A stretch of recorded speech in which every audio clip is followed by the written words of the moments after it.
উত্তর ২৪ পরগনার দত্তপুকুরের খিলকাপুরে তৃণমূল বনাম তৃণমূল পঞ্চায়েত প্রধান বনাম পঞ্চায়েত সদস্য প্রথমে পঞ্চায়েত প্রধানের ভাইপোর বিরুদ্ধে মাকে কটূক্তি করার অভিযোগ তোলেন পঞ্চায়েত সদস্য আলিমউদ্দিন মণ্ডল। এও অভিযোগ জানাতে গেলে দলবল নিয়ে এসে ঝামেলা পাকান পঞ্চায়েত প্রধান। ঠিক কি হয় এক্স্যাক্টলি, কোথা থেকে এই ঘটনার সূত্রপাত জানবো। জিয়াউল আলম প্রতিনিধি রয়েছেন সঙ্গে। জিয়াউল, একদম দেখো, দত্তপুকুরের পূর্ব খিলকাপুর এলাকায় সিন্ডিকেট রাজ অর্থাৎ সিন্ডিকেট কার দখলে থাকবে তা নিয়ে মূলত পঞ্চায়েত প্রধান এবং পঞ্চায়েত সদস্যের মধ্যে দীর্ঘদিনের একটা বিবাদ চলছিল। এবং আজকে সকালে যখন পঞ্চায়েত সদস্যের মা বাড়ির আবর্জনা নিয়ে পুকুরে ফেলতে যায়, সেই সময় পঞ্চায়েত প্রধানের ভাইপো তিনি তার কটূক্তি করে এবং তা নিয়ে যখন একেবারে দত্তপুকুর থানায় লিখিত অভিযোগ করতে যায়, তখন তার পঞ্চায়েতের প্রধানের দলবল নিয়ে তার মাকে তাকে মারধর করে, তার পরিবারকে মারধর করে, এমনটা অভিযোগ ইতিমধ্যে দত্তপুকুর থানা অভিযোগ দায়ের হয়েছে। কিন্তু পঞ্চায়েত সদস্যের অভিযোগ যে দীর্ঘদিন ধরে এলাকায় যে সিন্ডিকেট রাজ চলছে, সপ্তাহে পঞ্চায়েত প্রধান এককভাবে তার দলবল নিয়ে সেখানে হামলা করছেন এবং তারাই রাশ হাতে রাখার চেষ্টা করছে। অন্যদিকে পঞ্চায়েত সদস্য পঞ্চায়েত প্রধানের অভিযোগ যে এই পঞ্চায়েত সদস্য ইচ্ছা মতন সিন্ডিকেট রাজ করছেন, তাকে কিছু জানাচ্ছেন না, ফলে তিনি না জানিয়ে তিনি কিছু ভাগ পাচ্ছেন না, এমনটাও তিনি অভিযোগ করছেন। ফলে তিনি তার প্রতিবাদ করেছেন এবং তা নিয়ে একেবারে পঞ্চায়েত সদস্য অন্যদিকে পঞ্চায়েত প্রধানের মধ্যে দ্বন্দ্ব এবং এই ঘটনা এখনো পর্যন্ত একজন আহত হয়েছেন। ইতিমধ্যে দত্তপুকুর থানায় অভিযোগ দায়ের হয়েছে, কিন্তু যেভাবে সিন্ডিকেট রাজ কার দখলে থাকবে তা নিয়ে কিন্তু উত্তপ্ত করেছে। ইতিমধ্যেই আইএসএফ এর পক্ষ থেকে বলা হচ্ছে যে সপ্তাহে দলের গোষ্ঠীদ্বন্দ্ব কে কত ভাগ নেবে তা নিয়ে গোষ্ঠীদ্বন্দ্ব এবং তার জন্য এই গন্ডগোল। ইতিমধ্যে দত্তপুকুর থানায় অভিযোগ দায়ের। বেশ, জিয়াউল আমাদের নজর থাক। মা এই আমাদের এই পুকুর আছে, বাসি খাবার টাবার ছিল, ফেলতে গেলে রাজু গাজী বলে প্রধানেরই ভাইপো, সেই ছেলেটা মাকে টোন করলে মা আবার কি করে, আমার বউকে ডাকে, বউ এসে ওকে দু চার কথা বললে ও গালিগালাজ করে। তারপর আমি গাড়ি নিয়ে মাকে, বউকে, মেয়েকে নিয়ে আমি থানায় চলে গেছি, গিয়ে ওর নামে এফআইআর করতে গেছি। আমি চলে যাওয়ার পরে ওরই কাকা আরিফ গাজী প্রধান কিছু ছেলেপিলেকে নিয়ে এসে খুব গালাগালি মন্দ করেছে। পঞ্চায়েতে ব্যবস্থা হোক, আমি তো দলকে জানাবো। সদস্য আছে আলিউদ্দিন নামে, ওনার বাড়ির সামনে দিয়ে আমার ভাইপো সকালবেলা উঠে রাস্তায় আসছিল। এখন হঠাৎ ওরা আলিউদ্দিন গাড়িটাকে দাঁড় করাতে ওরা 4-5 জনা গিয়ে ওর প্রতি গাড়ির থেকে ফেলে দিয়ে ওকে মানে কিল ঘুষি অত্যাচার যা করার, আংটি ছিল হাতে, কপালের মধ্যে মেরেছে, কপাল ফেটে গেছে। পুরো মিথ্যে অভিযোগ, সেটাকে পুলিশকে বলা হলো। মিথ্যে অভিযোগ দিয়ে পাড়ার মধ্যে একটা সন্ত্রাস সৃষ্টি করছে। এর মধ্যে কোনো না রকম একটা বিশাল এর মধ্যে একটা কেসাকেসি চলছে নিজেদের মধ্যে সব। আর অ্যাকচুয়ালি আলিউদ্দিন এটা করছে সিন্ডিকেট নিয়ে। আর এদিকে বিদ্যুৎ চুরিতে কাজ করার বিধায়কের আত্মীয়রা খণ্ডঘোষে বেনিয়মের কীর্তিফাস। তাঁতিপাড়ায় হুকিং করেই দোতলা পাকা বাড়িতে বিদ্যুৎ সরবরাহ। রাস্তার ইলেকট্রিক পোল থেকে অবাধে হুকিং। শুধুই দোতলা পাকা বাড়িতে হুকিং করে বিদ্যুৎ নয়, পাশের মাটির বাড়িতেও হুকিং করে বিদ্যুৎ। বেনিয়ম হয়েছে মানছেন বিধায়ক নবীন চন্দ্র বাগের আত্মীয়রাও। যদিও বিদ্যুৎ চুরিতে মিটার খারাপের যুক্তি খাড়া করছেন বিধায়কের শালা। আরো একবার জানিয়ে রাখি, বিদ্যুৎ চুরিতে কাজ করায় বিধায়কের আত্মীয়রা। কথা বলবো, আমাদের প্রতিনিধি শরদিন্দু রয়েছেন সঙ্গে। শরদিন্দু, যদি হুকিং এর জন্য সাধারণ মানুষকে অ্যাওয়্যার করতে হয়, বারবারই সেই অ্যাওয়ারনেস আমরা দেখি ছড়াতে, কিন্তু আমরা দেখছি বিধায়কের আত্মীয় তিনি হুকিং এ জড়িত, তাহলে আর সাধারণ মানুষের কাছে সঠিক বার্তা পৌঁছবে কি করে? একেবারেই ইলেকট্রিক চলছে অবৈধভাবে এবং বিধায়কের শ্বশুর বাড়িতে অবৈধভাবে ইলেকট্রিক নিয়ে চালানো হচ্ছে দিনের পর দিন। পূর্ব বর্ধমানে খণ্ডঘোষের তাঁতিপাড়ার ঘটনা। এবং জানিয়ে রাখি তোমাকে যে বিধায়কের 2 শালা থাকেন দোতলা বাড়িতে, শ্বশুর শাশুড়ি থাকেন পাশের একটি মাটির বাড়িতে। এই পাকা বাড়িতে পাশাপাশি মাটির বাড়িতেও রাস্তার ইলেকট্রিক পোস্ট থেকে অবৈধভাবে হুকিং করে বিদ্যুৎ নেওয়া হচ্ছে এবং সেই বিদ্যুৎ নিয়েই দিনের পর দিন তারা ব্যবহার করছেন, অর্থাৎ বিদ্যুৎ চুরি করছেন বলা যায়। এবং এলাকার বাসিন্দারা বলছেন যে দীর্ঘদিন ধরেই এই কাজ চলছে। যদিও তারা সাফাই গাইছেন যে মিটার খারাপ হয়ে যাওয়ায় তারা সাময়িকভাবে এই বিদ্যুৎ চুরি করছেন। যদিও মিটার খারাপ হলে কেন চুরি করতে হবে এই বিষয়টি কারোরই মাথায় আসছে না এবং যে বিষয়টি জেলা প্রশাসনকেও জানানো হয়েছিল, এলাকার বাসিন্দারা জানিয়েছিলেন এবং সেই অভিযোগের ভিত্তিতে জেলা শাসক জানিয়েছেন যে বিস্তারিত তদন্ত করে এ ব্যাপারে প্রয়োজনীয় ব্যবস্থা নেওয়া হবে। বেশ, কারেন্ট আছে আমার, তো হয়নি তো, এটা তো অন্যায় ঠিকই। লাগবে না। এরকম কতদিন ধরে চালাচ্ছেন হুকিং? বেশি না, আজই ছিল এটা। দুটো বাড়িতেই কি মানে হুকিং করা আছে? না না, এটাই রিসেন্ট করলাম। আর ওই বড় বাড়িটা তো হুকিং করা? না, ওটা এখন কারেন্ট নিয়ে নেয় বলে এখন দিয়ে আছে কারেন্ট, ওটাই আচ্ছা, কিন্তু এইভাবে হুকিং করে আর এটা ডিস্টার্ব হয়ে গেছিল। খন্ডঘোষের তাঁতিপাড়াতে খন্ডঘোষের বিধায়কের হচ্ছে শ্বশুর বাড়ি, সেখানে দেখা গেল হুকিং করে বিদ্যুৎ নিয়েছে। ঠিক আছে, আমরা এগুলো এসবিসি ডিপার্টমেন্টকে বলবো, এগুলো একটু ফিল্ড ইনকোয়ারি করে ভেরিফাই করে ব্যবস্থা নেওয়ার জন্য। পশ্চিম বর্ধমান জেলা পরিষদের টোল প্লাজা 10 বছর টেন্ডারই হয়নি, প্রতিদিন আদায় করা হচ্ছে টোল। আরটিআই এর চাঞ্চল্যকর সব তথ্য, আর এই নিয়ে বিজেপি তৃণমূল তরজা তুঙ্গে।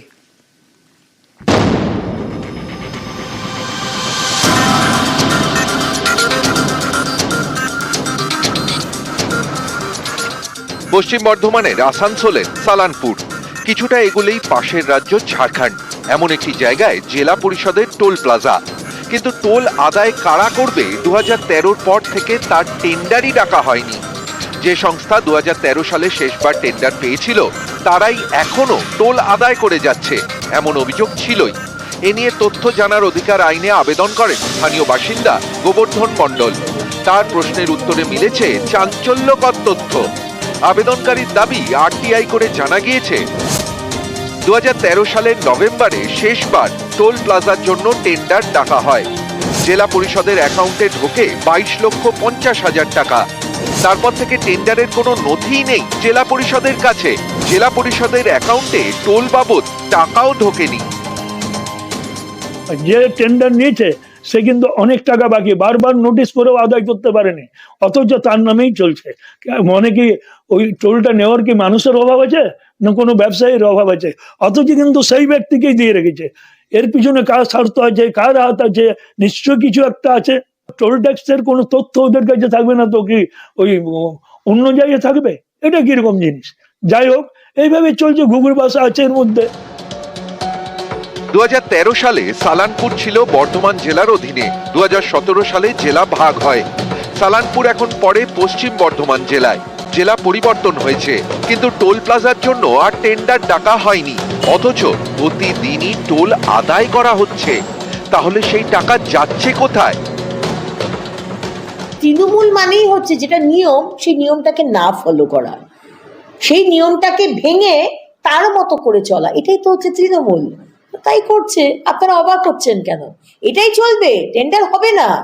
এইভাবেই মানুষ বাধ্য হবে, দিনের পর দিন বেশি টাকা দিয়ে যাবে, রাস্তার মেনটেনেন্স নেই।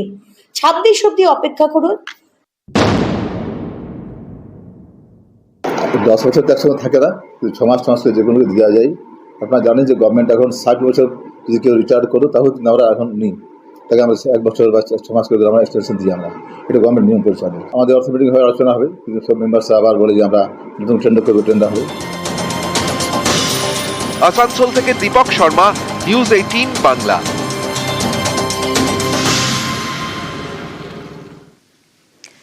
ফের তাজপুর সমুদ্র সৈকতে অবৈধ নির্মাণের অভিযোগ আর নির্মাণকারীদের বাধা বনকর্মীদের।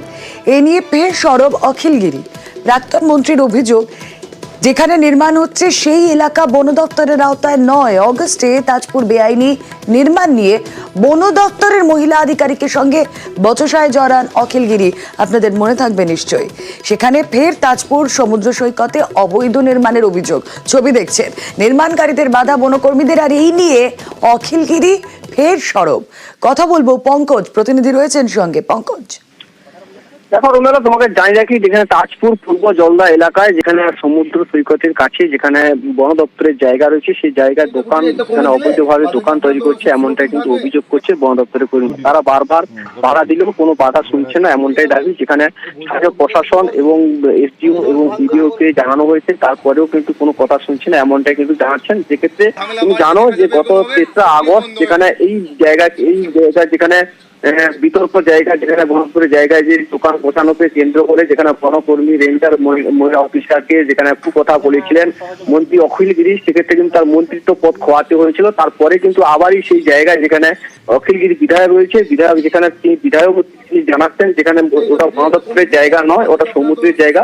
সেক্ষেত্রে দুই পক্ষের মধ্যে কিন্তু কথা যেখানে সরগোল শুরু হয়েছে, যার কারণে মন্ত্রিত্ব পদ হারানো হয়েছে। তারপরেও কিন্তু সেই জায়গায় যে আবার পুনরায় দোকান অবৈধভাবে নির্মাণ তৈরি হয়েছে, সেক্ষেত্রে যথেষ্ট কিন্তু এলাকায় কিন্তু সরগোল শুরু হয়েছে। বেশ, সেই ছবি আপনাদেরকে দেখাচ্ছি যেখানে তাজপুরের সমুদ্র সৈকত, সেই সমুদ্র সৈকতে বেআইনি নির্মাণ, সেই নির্মাণ ঘিরে ফের বচসা। পেট্রোলিংয়ে আমরা এই বেড়াখানা তাজপুরে এসেছিলাম। সেখানে এসে আমরা দেখতে পাই যে নতুন করে খুঁটি মানে অস্থায়ী নির্মাণ করার উদ্দেশ্যে আমাদের ফরেস্ট ল্যান্ডের মধ্যে আমাদের স্টাফরা দেখতে পাই, তখন আমরা ওখানে বাধা দিই। তাজপুরে দোকান বসাচ্ছে, কে বসাচ্ছে? ভেঙে নিয়েছিল, আবার নাকি বন দপ্তরের জায়গায় নাকি দখল করে দোকান বসাচ্ছে, বন দপ্তরের কর্মীরা করছে। মিথ্যা কথা বলছি। ওটা বন দপ্তরে না, সমুদ্রের ধারে যেখানে পাথর পড়ছে, হ্যাঁ, তারা কোনটা সেই জায়গাটা করছে, ওটা বন দপ্তরের জায়গা না। এর আগেও অগস্ট মাসে একইভাবে বেআইনি নির্মাণ ঘিরে বচসা হয়। আপনারা জানেন, বনকর্মী এক মহিলা আধিকারিককে কুকথার অভিযোগে মন্ত্রিত্ব খোয়াতে হয় অখিল গিরিকে। আপনি সবাইকে নিয়ে চলুন, বেশি দিন থাকতে পারবেন না, আপনার আয়ু 7-8 দিন 10 দিন। আমি আপনাকে বলছি যে বিট অফিসার আমি জানি ফরেস্টের কি কাজ হয়, কত বড় দুর্নীতি আমরা সব জানি। আমার জানি বিট অফিসারের বিরুদ্ধে কি আছে আমি জানি পাবলিকের, আমি কিন্তু ফাঁস করে দেবো সব বিধানসভায়। আপনি আমাকে চিনেন না, আমি ওই সমুদ্রে ওসব কথা বলবেন না আপনি আমাকে। আপনি এত বড় ক্ষমতা নেই, মনে হচ্ছে যে রাষ্ট্রপতির ক্ষমতা নিয়েছে। আপনি ফিরে যেতে পারবেন না, আমি আপনাকে ডাকছি। বেশি কথা বলবেন না আপনি, একদম সরকারের সাথে সরকারি কর্মচারী মাথা নিচু করে কথা বলবেন। আপনি আমাদের কর্মচারী মাথা নিচু করে কথা বলবেন।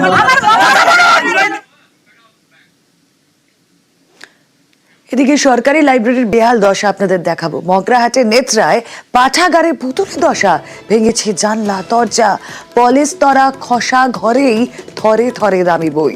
এই ছবি দেখে কে বলবে এটি পাঠাগার, যেখানে চুইয়ে পড়ছে ফাটা ছাদ দিয়ে জল ঢোকায় নষ্ট হচ্ছে দামি দামি বই।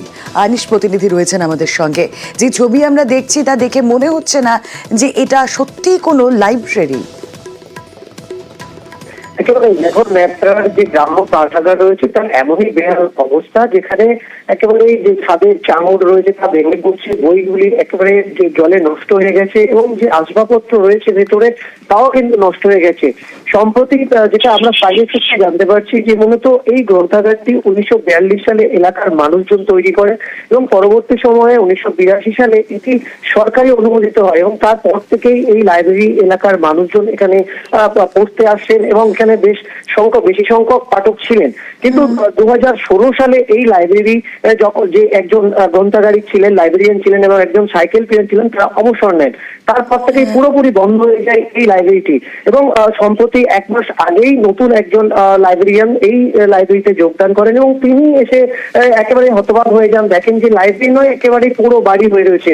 প্রথমে তিনি ভয়ে ঢুকতে পারতেন না, স্থানীয় পাশে একটি স্কুলে বসতেন। পরবর্তী সময়ে তিনি স্থানীয়দের সহযোগিতায় বেশ কিছুটা মেরামত করে কোনো ক্রমে কিন্তু তিনি এই লাইব্রেরিতে বসতেন, তবে তাকে কিন্তু একেবারে ঝুঁকি নিয়ে বসতে হয়। অবশ্য এই ঘটনায় আমরা ডায়মন্ড হারবার 1 নম্বর ব্লক বিডিওর সঙ্গে কথা বলি।